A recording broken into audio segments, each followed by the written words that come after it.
In today's video, I'm going to teach you how to set up alerts on ETrade. By the end, you'll know exactly how to get notified when a stock hits a price you care about, makes a big move, or trades unusual volume, so you can react quickly without staring at the screen all day.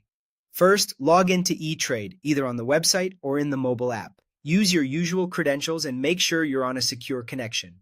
Once you're in, head to the search bar and find the stock you want alerts for.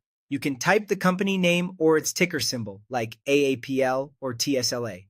When you see the right result, select it to open the stock's dedicated page. On the stocks page, you should see the quote, chart, and other details. Look for the bell icon or a link labeled Alerts. It's typically near the top area of the page or within the stock's quick actions. Tap or click that to open the alert setup window. Now choose the type of alert you want. Price goes above is useful if you're watching for a breakout or a target to take profits. Price goes below helps you know when a dip or a key support level breaks. If you prefer broader moves, choose percent change to get notified when the stock moves up or down by a certain percentage within a day. Volume change alerts are handy when you want to be pinged about unusual trading activity, which can hint at news or momentum.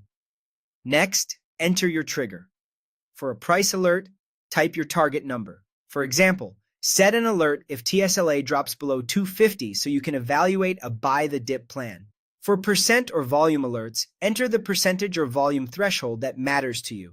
A quick tip, pick levels that align with your strategy, such as recent highs or lows, round numbers, or meaningful technical levels. Choose how you want to be notified. You can receive an app notification, an email, or a text message. If you use the app, make sure notifications are enabled on your device so the alert actually reaches you.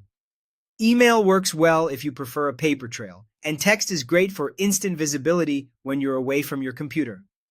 Finally, click Save or Create Alert. You should see a confirmation that your alert is active. If you ever want to adjust or delete it, return to the stock page or the alert section to make changes. That's it. Set your alerts, let ETrade do the monitoring, and you can focus on making timely, informed decisions.